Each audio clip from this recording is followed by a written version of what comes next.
षष्ठः पाठः सदाचारः। षष्ठः पाठः सदाचारः। अधुना वयं श्लोकं पठामः। आलस्यं हि मनुष्याणां शरीरस्थो महान् रिपुः नास्ति उद्यम समो बन्धुः कृत्वायं नावसीदति।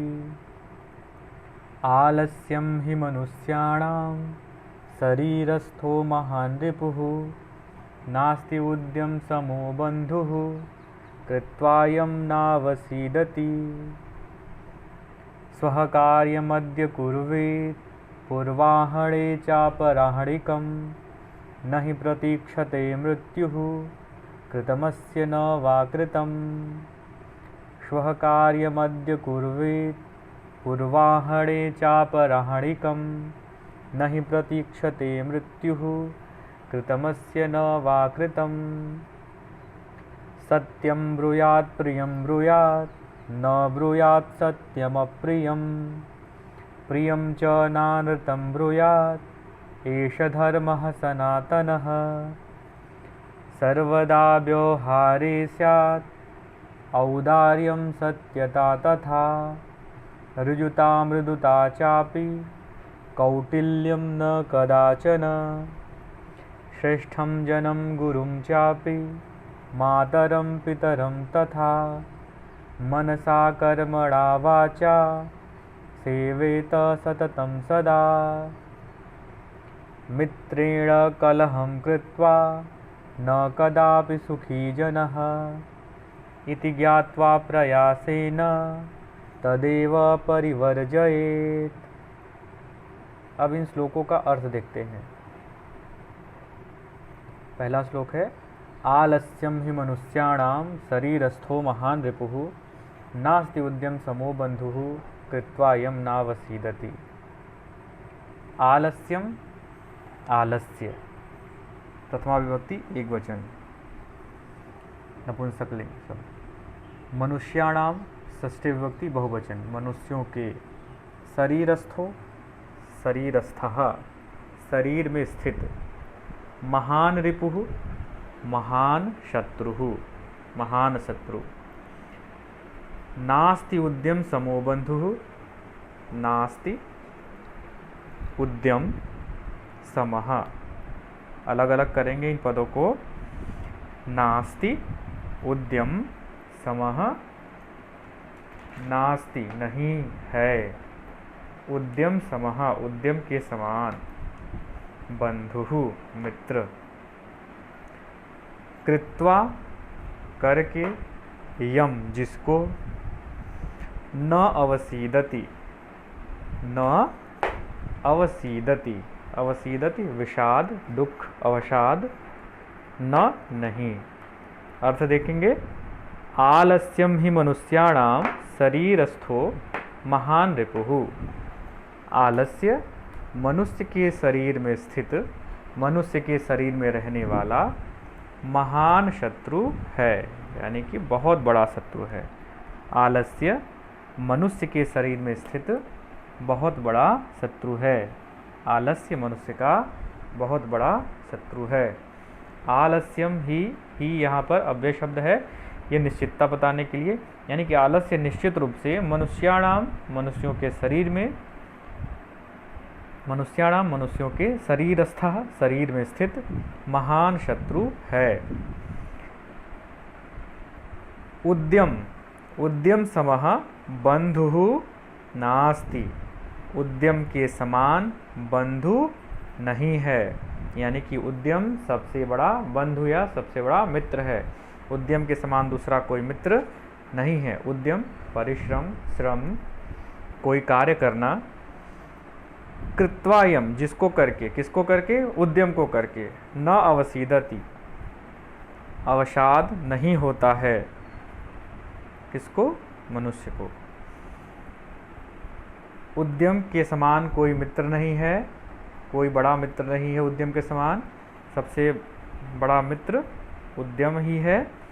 उद्यम को करके कोई भी व्यक्ति अवसाद में नहीं जाता है, यानी कि उसे दुख नहीं होता है, वह पछताता नहीं है। उद्यम करेगा तो उसका फल उसे अवश्य ही मिलेगा।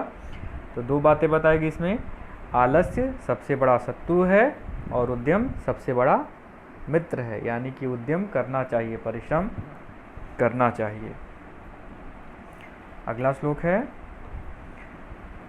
स्वः कार्यमद्य कुर्वीत पूर्वाहणे चापराहणिकं नहि प्रतीक्षते मृत्युः कृतमस्य न वा कृतम्। श्वः कार्यमद्य कुर्वीत, श्वः कल, आने वाला कल, कार्यम कार्य, अद्य आज, अलग अलग करेंगे, कार्यम अद्य, स्वः कार्यम अद्य कुर्वीत, कल का काम आज करना चाहिए। कल का काम यानी कि जिन कामों को हम टालते हैं कल के लिए कि चलो कल कर लेंगे, उन कामों को आज कर लेना चाहिए, आज ही कर लेने चाहिए। पूर्वाहणे चापराहणिकम, पूर्वाहणे पूर्वाहन में, चापराहणिकम च अपराहणिकम, अपराहणिकम अपराहन में होने वाला कार्य। पूर्वाहन अपराहन दिन के दो भाग होते हैं। पूर्वाहन यानी दिन का पूर्वार्ध भाग, सुबह का टाइम, दोपहर से पहले का, अपराहन दोपहर से बाद का। अपराहणिकम अपराहन में किया जाने वाला कार्य, जिन कामों को हम अपराहन के लिए सोच के रखें कि चलो इसे बाद में करेंगे, दोपहर के बाद करेंगे, उन कामों को पूर्वाहन में ही कर लेना चाहिए। नहीं प्रतीक्षते मृत्यु, नहीं न ही निश्चित रूप से, मृत्यु निश्चित रूप से प्रतीक्षा नहीं करती है, प्रतीक्षते प्रतीक्षा करती है, नहीं माने न मृत्यु, मृत्यु मृत्यु किसी की प्रतीक्षा नहीं करती है। किस काम के लिए? कृतम अस्य न वा कृतम, कृतम कर लिया गया है, अस्य इसका, न वा या नहीं कृतम किया गया है। मृत्यु इस बात की प्रतीक्षा नहीं करता है कि इस व्यक्ति का काम कर लिया गया है या नहीं। कहने का तात्पर्य यह है कि जिन कामों को हम टालते हैं कल करेंगे, स्वः कार्यम अद्य कुर्वीत, उन्हें आज कर लेना चाहिए या आज कर लें। कहने का तात्पर्य यहाँ ये है कि जो काम कल के लिए निश्चित है वो तो कल होगा ही, लेकिन जो काम हम आज कर सकते हैं लेकिन हम कल के लिए टालते हैं, उन कामों की बात यहाँ की जा रही है। एक दोहा भी है, काल करे सो आज कर, आज करे सो अब, पल में परलय होएगी बहुर करेगा कब। वही बात इसमें भी बताई जा रही है।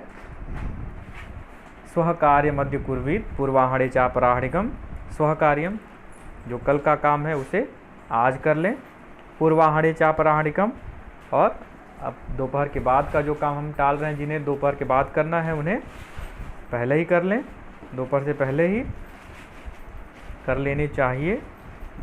नहीं प्रतीक्षते मृत्यु, मृत्यु इस बात के लिए प्रतीक्षा नहीं करता है कि इसने अपने कार्य कर लिए हैं या नहीं, इसलिए अपने कार्य समय से कर लेने चाहिए, क्या पता कब कल क्या होगा। अगला श्लोक है, सत्यम ब्रूयात प्रियम ब्रूयात न ब्रूयात सत्यम अप्रियम, प्रियम च नानृतम ब्रूयात एष धर्मः सनातनः। सत्यम ब्रूयात, सत्य बोलना चाहिए, प्रियम ब्रूयात प्रिय बोलना चाहिए, सत्यम सत्य, ब्रूयात बोलना चाहिए, प्रियम ब्रूयात प्रिय बोलना चाहिए, न ब्रूयात सत्यम अप्रियम नहीं बोलना चाहिए क्या? सत्यम अप्रियम, ऐसा सत्य जो अप्रिय हो। सत्य बोलना चाहिए, प्रिय बोलना चाहिए, यानी कि सत्य भी बोलना है, प्रिय भी बोलना है, लेकिन ऐसा सत्य नहीं बोलना चाहिए जो अप्रिय हो। ये अलग अलग करेंगे, सत्यम अप्रियम, अप्रिय सत्य नहीं बोलना चाहिए। प्रियम च नानृतम ब्रूयात, प्रिय बोलना चाहिए, और न अनृतम, नानृतम अनृतम, न और अनृतम मिलके बना है नानृतम, न माने नहीं, अनृतम माने झूठ, झूठ नहीं बोलना चाहिए। प्रिय बोलना चाहिए और झूठ नहीं बोलना चाहिए। एष धर्मः सनातनः, यही हमारा सनातन धर्म है, यही हमारा सदियों से चला आ रहा धर्म है। हमारा मुख्य धर्म यही है कि हम सत्य बोलें, प्रिय बोलें, और ऐसा सत्य न बोलें जो अप्रिय हो, यानी कि अप्रिय सत्य न बोलें, झूठ न बोलें, प्रिय बोलें। प्रिय बोलने का मतलब ये नहीं है कि झूठ बोलें, और सत्य बोलने का मतलब ये नहीं है कि अप्रिय सत्य बोलें, ऐसा सत्य जो किसी को बुरा लग जाए। ईश धर्म सनातन, यही हमारा सनातन धर्म है।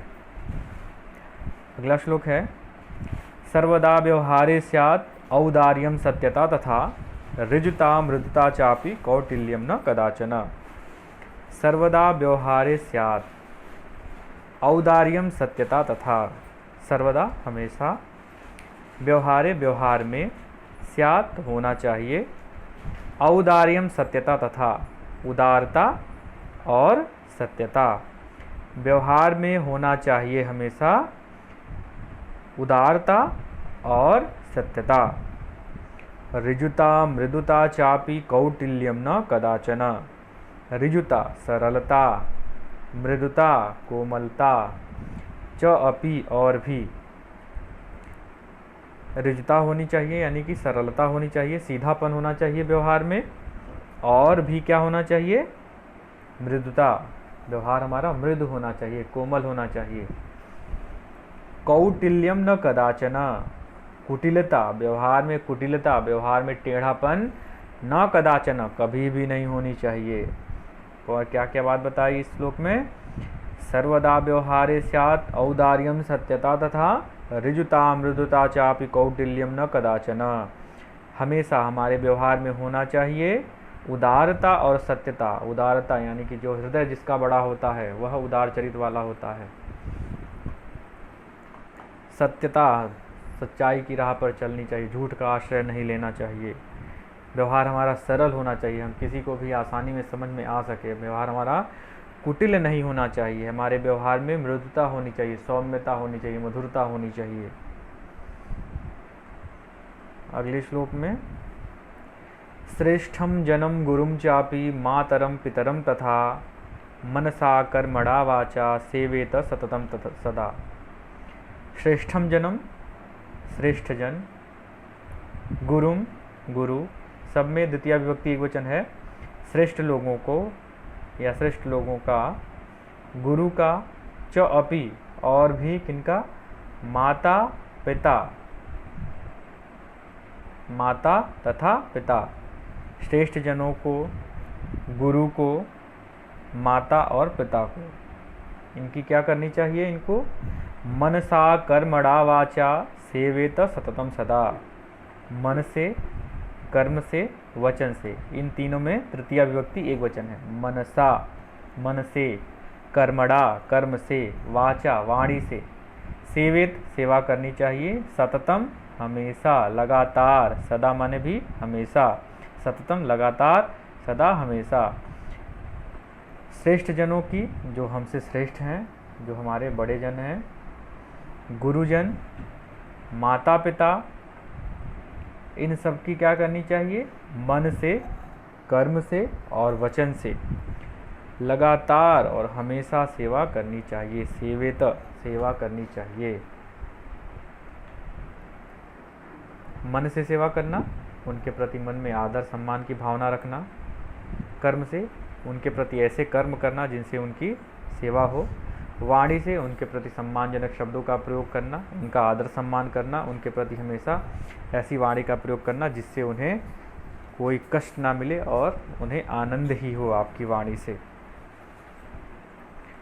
मित्रेण कलहम कृत्वा न कदापि सुखी जनः इति ज्ञात्वा प्रयासेन तदेव परिवर्जयेत।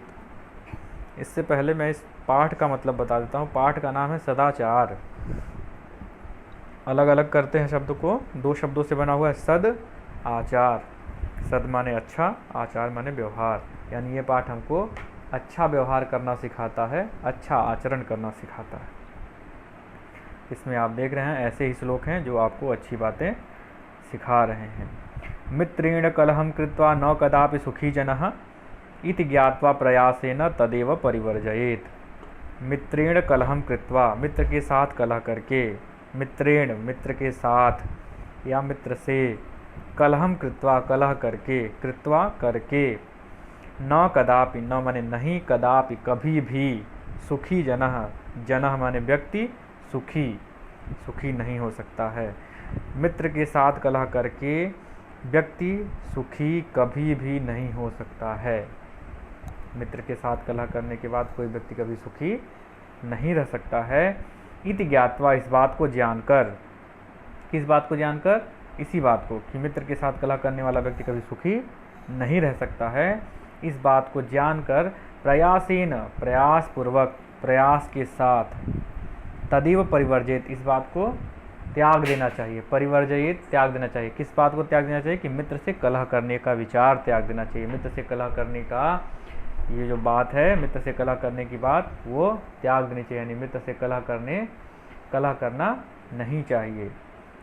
बिल्कुल प्रयास करना चाहिए कि ऐसा न हो, मित्र के साथ कलह न हो, क्योंकि मित्र के साथ कलह करने के बाद व्यक्ति कभी भी सुखी नहीं रह सकता है।